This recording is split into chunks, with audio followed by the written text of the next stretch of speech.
Okay. In the interest of time, we're going to get started. I know a few people are still hopping in. Good afternoon, everyone, and welcome to AHA Insights and Solutions, Fairgraham's webinar series. We're so glad you're joining us today for a timely and practical discussion, Unlocking Brownfields, Strategy, Funding, and Success Stories. Whether you're just beginning to assess your community's brownfields or you're deep into redevelopment planning, this session is packed with insights to help you move forward. Today, we'll explore how communities are transforming underused and potentially contaminated sites into valuable assets. We'll talk about how to navigate funding opportunities, what makes a project successful, and how to overcome common roadblocks along the way. Facilitating this conversation is Ross Grimes, Fairgraham's brownfield redevelopment expert and licensed professional geologist. Ross has led dozens of environmental assessments, helped secure millions in grants, and worked alongside communities to turn forgotten properties into sites ready for development. He's joined by Bridget Stocks, Fairgraham's senior community development specialist and funding strategist who's helped communities secure more than $500 million for infrastructure and environmental projects, including many brownfield success stories. We're also thrilled to welcome two special guests who bring real-world experience from the public sector. Rob Wilhelmy, Brownfield Redevelopment Specialist with the City of Rockford, and Logan Kronk, Community Development Administrator for the City of Danville. Both are leading transformative brownfield projects in their cities and will share insights into what's worked and what they've learned. Before we dive in, just a quick reminder, all attendees are muted to minimize background noise, but we want this to be interactive. Please drop your questions in the chat or the Q&A section, and we'll address as many as we can by the end of the discussion. All right, let's get started. Ross, take it away. Thanks, Emily, and thank you everyone for joining us. Huge thank you to you, Rob Wilhelmy and Logan Kronk, for giving us part of their lunch hour today to talk brownfields. It's exciting to have everyone on, and our hope is that you are able to grab at least a nugget of information and help transform your community as well. So one of the big things that we get asked is what exactly is a brownfield when we start talking about redevelopment. And we get really excited about it, so we have to stop and say, well, what is that brownfield? And by definition, a brownfield is a property that is challenged environmentally by either perceived or actual contamination. So you think about old gas stations, old dry cleaners, the big factories, in the underutilized parts of town. Sometimes, though, these are sites that the contamination or the historical operations are no longer present. And it's kind of hard to determine if you have a brownfield site there or not. So it's important to dive in and kind of understand, what's there, because the perception might be that there's contamination, but sometimes you don't have high levels of contamination, and that allows for a property to be redeveloped a little quicker, right? There's some different paths that you can take. So is it contaminated or not? That's something that you need to find, and environmental due diligence is the key. So you hear phase ones and phase twos and cleanup plans. In the state of Illinois, it's a remedial action plan, right, that we chase after. So that is certainly the key. Next slide, please. So brownfield strategy and really where to start. Sometimes every time I think you'll hear the panel talk about this. It can be very difficult to get a project launched because sometimes you don't know where to even start, and it can feel very overwhelming as well.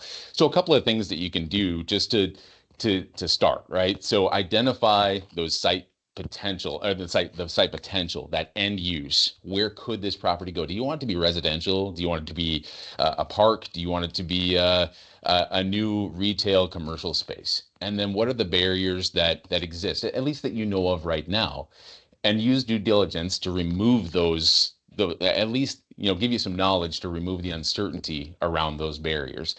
Will you need a couple of rounds of that? Probably, right? Because these are challenging sites, and there's a reason why they've sat vacant and abandoned for so long.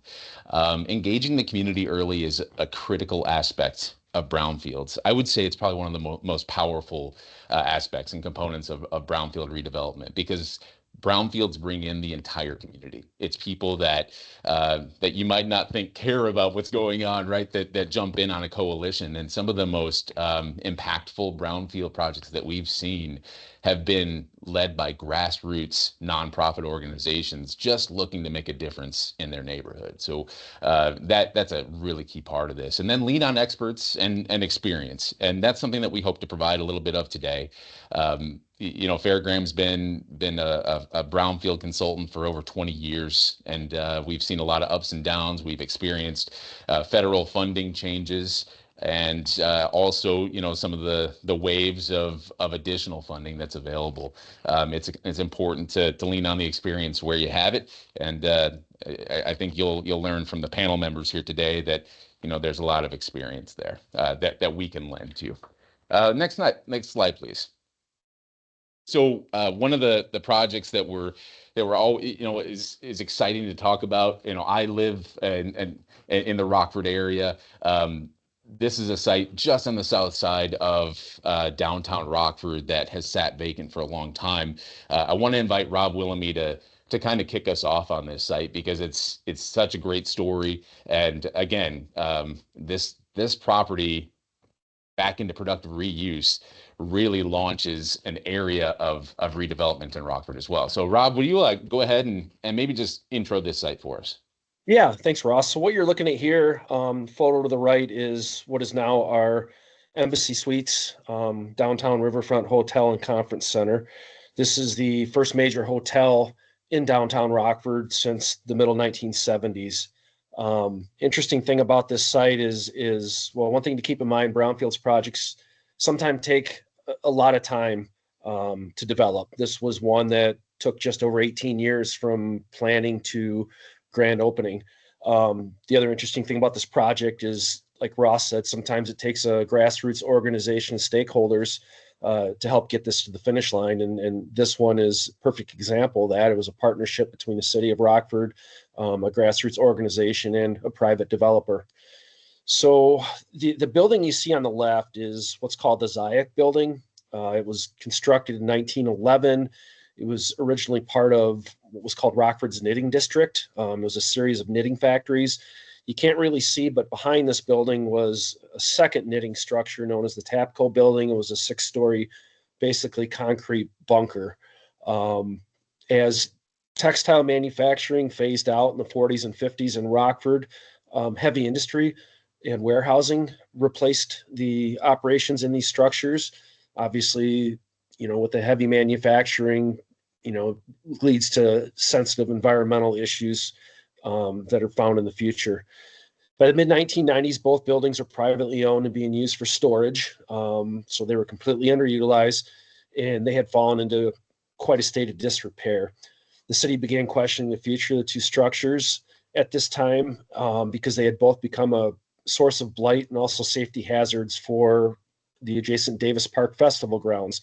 To the left of the building is this Davis Park Festival grounds. It abuts the Rock River, and it was heavily used in downtown Rockford for our former downtown festival called Waterfront.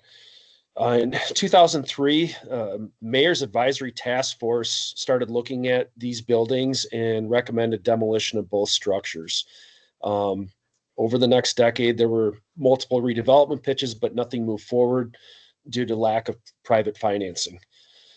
The city, 2007 and 2008 is when the city started looking at these buildings and decided to take the lead. Started doing our environmental assessments, phase 1, phase 2 on the properties.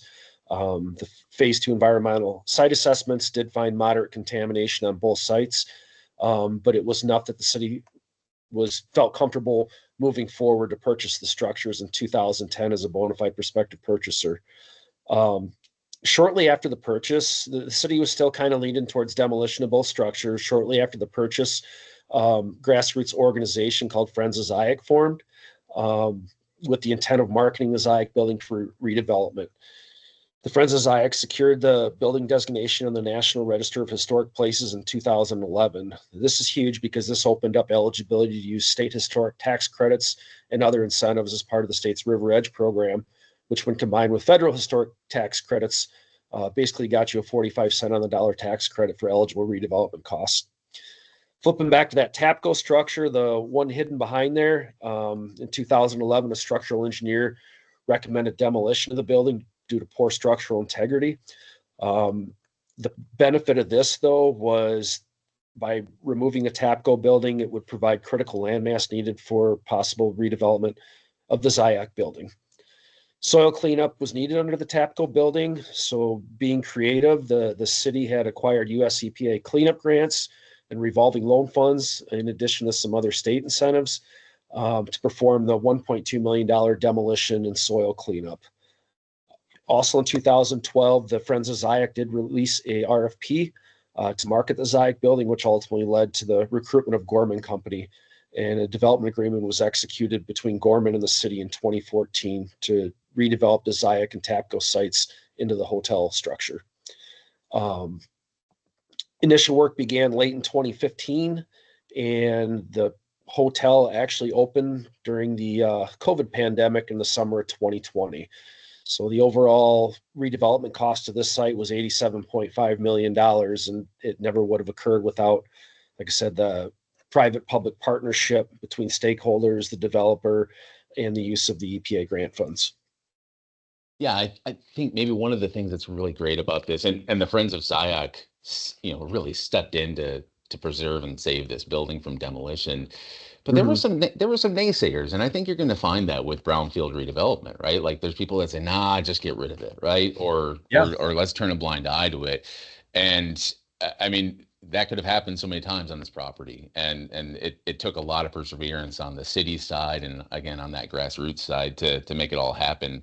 I will say this site is definitely catalytic in nature, right? So it's got a ripple effect for redevelopment across the southern portion of downtown Rockford. So great property. And you said 87.5 million into this one, right, Rob? 87.5 million. The other thing I'd like to add is you mentioned, brownfield sites being catalytic. One of the primary reasons that Gorman and Company decided to do the hotel here was because of a brownfield site directly across the river, the UW Health Sports Factory, which was a former factory that was converted using mostly brownfields funds into a sports tournament venue. So Gorman recognized the need for places for people to stay for the sports tournaments, and that's why they put up the hotel. Yeah. So from, dirty and blighted to and abandoned to something that's absolutely beautiful and glistening right along the Rock River. It's a cool success story that takes a lot of time and persistence. So we wanted to present this one, and then if you go to the next slide, Emily, the next one we want to talk about is kind of in progress, right? Like there are some things that we're working on, but the city has queued up and done quite a bit of assessment on this project. So it's the Kishwaukee Bus Garage. So Rob, I'll let you take this one to you.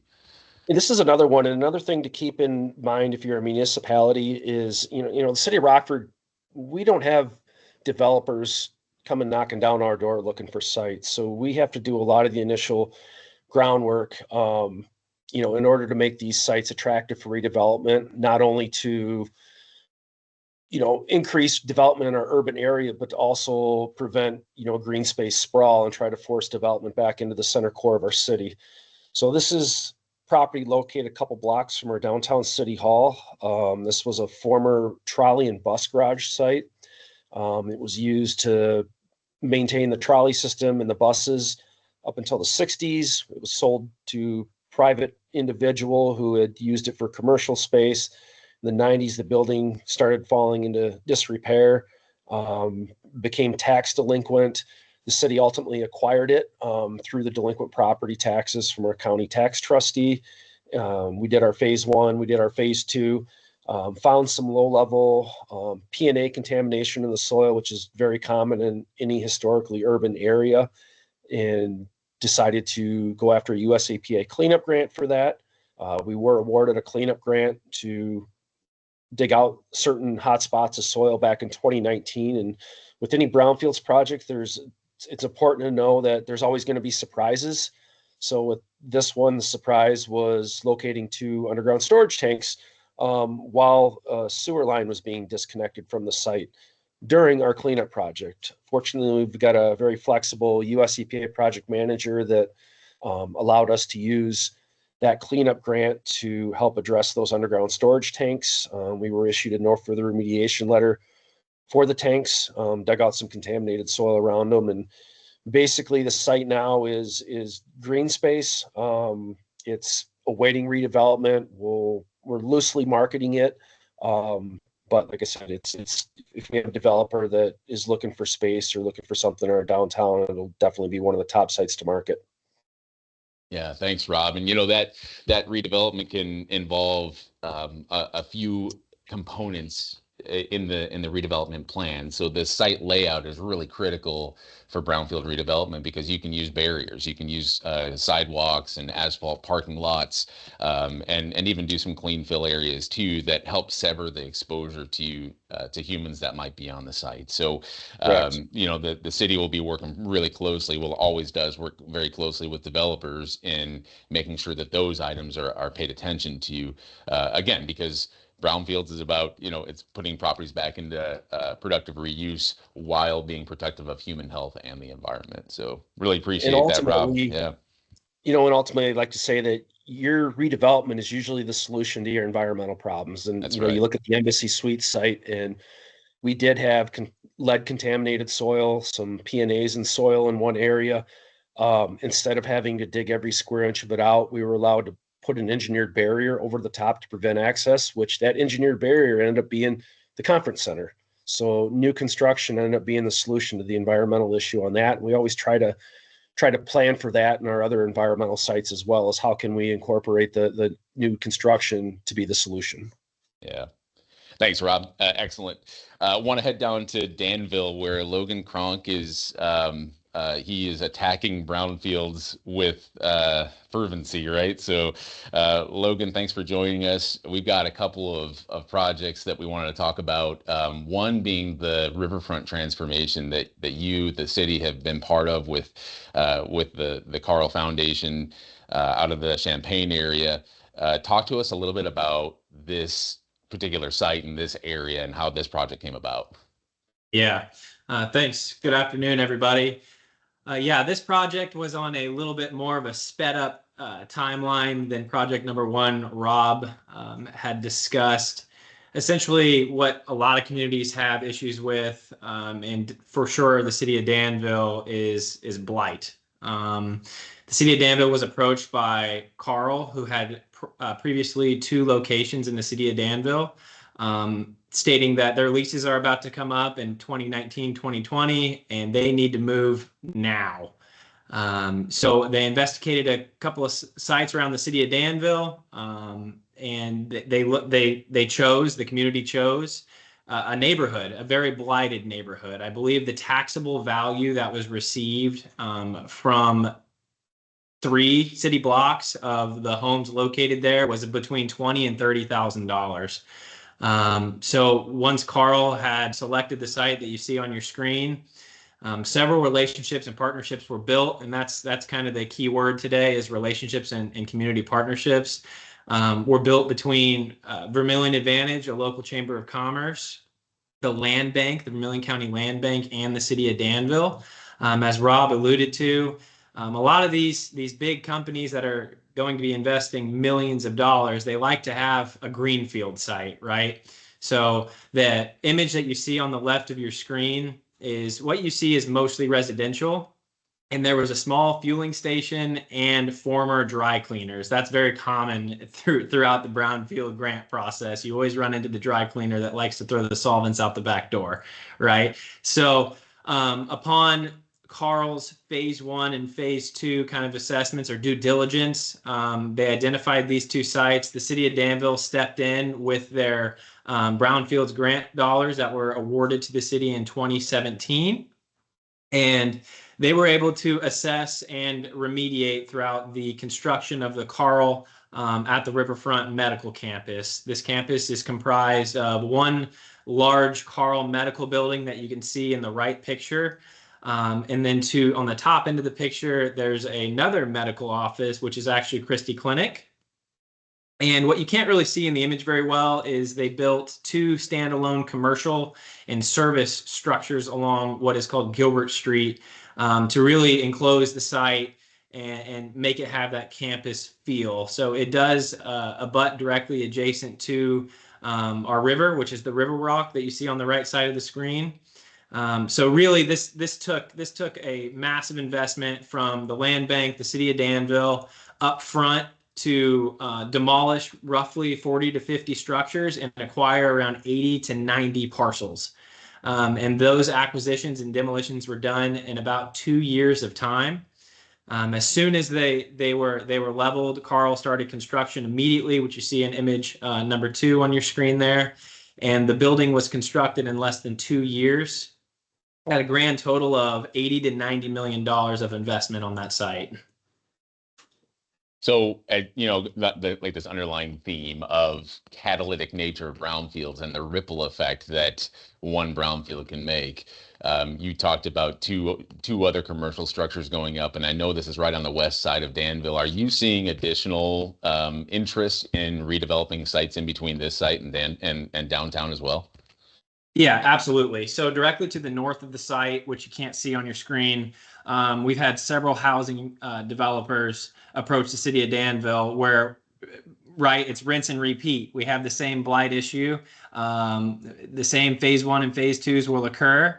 But as long as the city of Danville steps in and invest those dollars through brownfield redevelopment, we're going to see a lot of redevelopment around this area. We get calls every day of other companies wanting to be around this catalyst, essentially. Yeah. That, something that Danville has been fantastic about is aggregating land. And you talked about the partners that you brought in with the Vermilion Advantage and the Vermilion Land Bank. I want to move to our next site. So the former gas station and Fehr Cleaners site in Danville. This is at a very busy Four Corners area north of downtown. And this site, how many parcels have you aggregated on this site total, Logan? Yeah, so it's been a total of 5 parcels acquired through a 5 to 6 year span. Wow. Yeah. So it's taken some vision, right? And you stuck to it, saying, well, we're going to get there, right? And that's the other thing is like, it took one person saying, okay, we're going to take this property, and maybe in a couple of years, the next parcel is going to come up, and you're developing those relationships with landowners, and eventually you get there, and eventually you get to that point where you can spin out an RFP and get a site redeveloped. So this is a fantastic example. It's not quite there yet, but there were dry cleaner contaminants, there were gas station contaminants.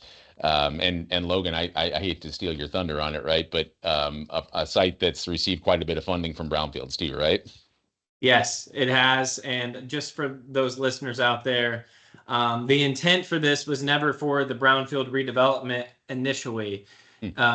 This all started with a car driving through a bank that was priorly on the corner, right? And relationship is built through the bank ownership. I asked, what are you going to be doing with this bank now that a car has driven through it? Are you going to rebuild? No. Okay, we'll sell it to you for $1. That's when we investigated it with brownfield funds, and through phase 1 and phase 2 identified some pretty serious solvent contamination from a prior dry cleaner off-site. And then the trickle down, the snowball effect of economic development. We've already had cash offers from major developers on the site, and it hasn't even been cleaned yet. Yeah, essentially. Currently under, I think it's a $1.7 million cleanup grant, right, for the city to go in and address the contaminants that are in soil that Logan talked about. So another fantastic project that we're super excited to see this one move and find out what it's going to be here in the future. Thanks, Logan. So Logan queued it up. If we go to the next slide, what do? You got your site, you've got something on the corner that you think, well, maybe it was a gas station, maybe it wasn't. An environmental consultant can help you with phase 1 and really doing a historical review to understand what the operations were, if anything led to environmental concerns or conditions. The phase 2 is, where you go out and actually verify what is currently on the property as far as contamination goes. So you drill and you sample and you do a site characterization and understand what kind of exposures might exist. And then from there, you can develop a cleanup plan to go into, where, again, with that end use in mind, we want to build apartments here, or we want to build a new commercial structure here, understanding what some of the remediation objectives can be within the state. You develop that cleanup plan to help guide redevelopment. A lot of times you don't have the developer waiting in the wings, especially like out in our rural areas. You have to take the steps to do these and kind of be brave, right? Take a little bit of a step of faith to make this happen. So all of that is fine and good, but if you don't have the money behind it, that's where it becomes very difficult. So Bridget Stocks, our funding specialist, is here to help highlight some of the funding and the landscape, what's coming up here in the future. Thank you, Ross. Yeah, unfortunately, getting through all that work and trying to figure out how to get these projects done, it's not free, right? So we got to find money for that. So the great thing about the Brownfields program is that it has been very robustly funded, essentially by mostly and most utilized by the United States Environmental Protection Agency, right? So USEPA has developed a fantastic program where they have been offering annual funding for not only planning efforts, but to cover, assessment work for those phase ones that these guys have been talking about, the phase 2 work. They have, depending on the cycle, they'll have multi-purpose grants where you can combine your planning, your phase 1, phase 2 assessment work, your cleanup planning, and your actual cleanup work itself, along with that. And then they'll also have cycles where they'll have revolving loan fund programs where really established, developed communities or programs that have been developed in communities like Rob with the city of Rockford and Logan in the city of Danville have fantastic brownfields programs where USEPA would trust communities like this to let them establish their own revolving loan fund where they can continue this assessment and cleanup work for all of this fantastic development that they have going on. So USEPA is obviously one of the main funders. If you don't go through the annual cycle, I will say, it's very incredibly competitive, but it is the most meaningful grant money. Or if you have something fall outside of that annual cycle, there's some other options, right? So USEPA also offers their targeted brownfield assessment money, TBA money, so you can apply for that anytime throughout the year if you have something pop up on a site and we're not quite in the brownfield cycle yet, or you need something to move a little faster. And you can't fund it locally, or a private-public partnership isn't working out, this is definitely an option. They'll come in and take care of the assessment work for you. It's not necessarily, they work on their own time, I guess I'll say. It's the best way to say that. So you'll have to be a little bit flexible there, but it is a fantastic option that's out there as well. Do the states have money? Yes, absolutely. The states have money, and it's not just the environmental agencies. So for Illinois, it's the Environmental Protection Agency. For Wisconsin, it's the Department of Natural Resources that holds the majority of their brownfield funding. But it's also outside of that, and especially when you venture out into a few other states where the economic development agencies are starting to get brownfields funding and have that available for these redevelopment projects that maybe want to work on a little bit faster scale. So those are options that are out there for you as well. Local funding, obviously, if you have it and can utilize it, that's fantastic, especially if you've developed some incentives, which we'll talk about in a second here. And then I thought both Rob and Logan did a fantastic job of explaining how it's almost like the keystone here for their public-private partnerships for those projects that we discussed earlier. So those partnerships are vital to keep things moving forward. Next slide, please. Okay, so what we know and what we don't. I'm not sure if you've noticed, but the federal budget process is a little bit of a mess right now. So while USEPA has been funded spectacularly and very robustly, especially in the past few years with bipartisan infrastructure funding, it has been just ballooned to the size that it has never been before. We don't know for sure where that budget is going to be landing. Everything is moving forward with USEPA as it's going to be funded like a normal typical cycle, which opens usually in September and closes sometime in November, with awards being made in May.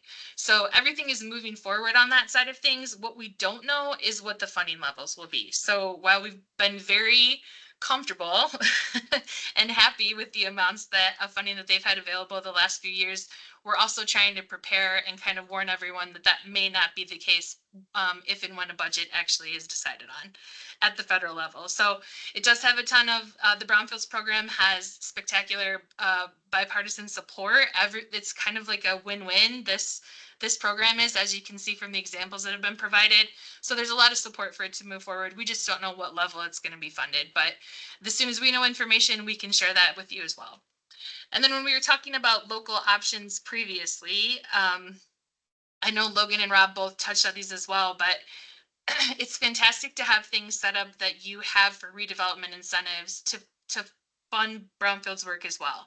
And that includes developing a TIF district or a business district, working with an enterprise zone, utilizing historic tax credits, new market tax credits, or working that public-private partnership as well. There's a lot of options out there. We have a lot of experience working in all of these. We don't necessarily set them up for you, but we can definitely kind of guide you through these processes for sure. And you can talk to any community that utilize them. They're happy to share information as well about how those things have worked for them and how they've been able to move projects forward.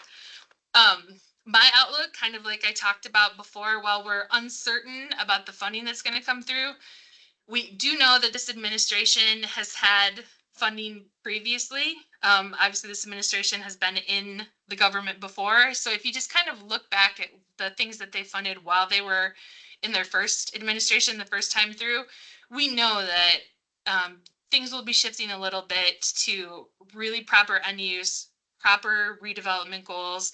They want to see projects completed and redevelopment work happening, like the big projects or the smaller projects where you have a real tight end use and you have something that's going to be set up on the site when they're funding it. So we're really kind of pushing our clients and keeping our ear to the ground about how that redevelopment is going to be playing such a vital role in the funding that's going to be opening soon.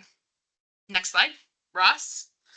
Yeah, I'll just tag on there, right? Like there's this annual cycle of grants coming out in September, just to reiterate what Bridget said there. So right now is a great time to be positioning your sites. And if you wanted to go after a community-wide assessment grant, it'd be fantastic to start to understand where are our brownfields. Every community's got them. If you want to start attacking those and maybe developing an inventory, it's a great time to do it. And that helps position you for your grant application coming up here in the fall. So thanks, Bridget. I know it's an ever-changing landscape, it feels like, with funding, but it's it always brings excitement and opportunity too, right? So there's always going to be chances to get properties redeveloped. It might look differently as we move here in the next couple of years. So I wanted to ask the panel, because I think I speak for Bridget too, but whenever I talk to Rob and Logan, I always come away with something, right? Some little bit of knowledge, and I'm like, oh, I hadn't considered that before, right? So because these two are just so experienced in brownfields and have done wonderful things for their communities, I wanted to ask you both, what's your one takeaway with brownfields, and maybe that lesson that you've learned here along the way. What's the one thing that you take away from this? Maybe Rob, if you wouldn't mind starting. Mine, and keep in mind, I didn't mention earlier, but I've worked on brownfields projects, both the private side and the public side. As a staff member of Fehr back in the day, I managed several municipal brownfields grants for other communities, and then transitioned over the city of Rockford just to manage theirs. And the biggest thing I can say is the municipality has to be the driver in the process. If you've got a site, the municipality has to be the one to step in and strive to make it as shovel ready and marketable as possible. In order to attract development. That's the big thing. And you have to have somebody on staff at the city or at the municipality to drive that process and to keep it a priority. Yeah, that is so true. That's, I think, what I love about both Rockford and Danville is you guys have just been the champions, right? And you've figured it out. If not for that city stepping in, then the development usually falls short, right? So yeah, that's a great takeaway. Well, Logan, what about you? Yeah, I've got two really. Is the first is patience. It's a long process to clean a site, right? From start to getting the shovel on the ground to the end when you get an NFR letter. And two is relationships. Whether you're a not-for-profit or a municipality, having a relationship with your community to get these sites going, whether that be an investor or other funding sources, you have to have a good relationship with your community, or you're not going to make any progress at all. Logan, I mean, you've done a good job of this, of, again, aggregating land. So it's those relationships that help make that happen. But you've had to have come up against some opposition to that at some point, right? So how have you handled that? Yeah. So initially, whenever you take, for the Carlton Riverfront example, whenever you as a municipality or a land bank are literally acquiring sometimes people's childhood homes, it's very, very challenging. It's very emotional for the community and the residents. But you try to share the vision with them, and at the end of the day, they usually come back saying, "Wow, that process was so worth it." That's great. Thanks, Logan. So I know we've got some time for some questions. We want to be respectful of everyone's time. I know Anna or Emily, you have some questions for us. Yeah, someone has their hand raised. I'm going to unmute this person to let them ask their own question, I believe. Oh, maybe I can't. Okay, well, I do have another one. Oh, maybe they didn't mean to raise their hand. Okay. Yeah, we do have a couple minutes left. Let's see. What is one thing you wish you had known or done before starting these projects? Logan, you want to jump? Want to take that one? Yeah, that's a good one. You always learn something from every single project. We've learned a lot on the Fairchild and Vermilion, the site that's still in process. Is there usually costs a lot more money than what you originally anticipate. You have to have a sound funding source, and then give yourself a contingency of 30 to 50%, because as Rob said, there's no knowing whether you're going to run into an underground tank or not at any given time. So if you're really stretching your dollars thin, take a step back and figure out, build in a contingency on the what ifs, right? I'll add to that. Yeah, the Embassy Suites project started out, I think, 68.7 million, and ended up being 87.5. And even our sports factory was supposed to be 18, and that ended up being like 25. So there's always, and not just environmental, it's construction challenges too, because these sites are challenging to redevelop.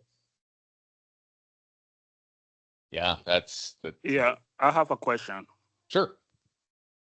Thank you so much, Bob and Logan. I'm just joining the topic. I saw that on Fairground, LinkedIn, and I thought it was an interesting topic to be part of. Since I just graduated college and maybe seeking an opportunity and learning from you guys, it was going to be an opportunity.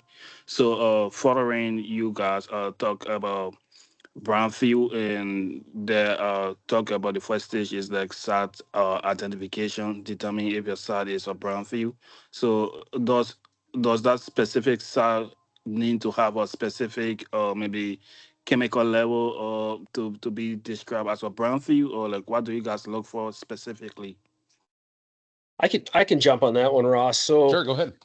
One of the valuable things I recommend to all municipalities that they inventory their brownfields. So the city of Rockford maintains an active inventory of brownfield sites. It's always changing as sites get redeveloped or as sites become vacant. It adds or takes away. But there's two main questions that we ask if it's to determine it's the brownfield site, and it has to be a yes answer to both. First one being, is the site either vacant or underutilized? Yes, move on to the next question. Second one, is there known or perceived environmental conditions that would reduce the potential for redevelopment? And if that's yes, then we got a brownfield site right there. So A, it has to be vacant or underutilized. B, there has to be known or perceived contamination. There might not be contamination there, But just looking at an old factory, one could perceive, oh, it's probably impacted or it's probably got asbestos and things like that. So those are our two criteria that we look for.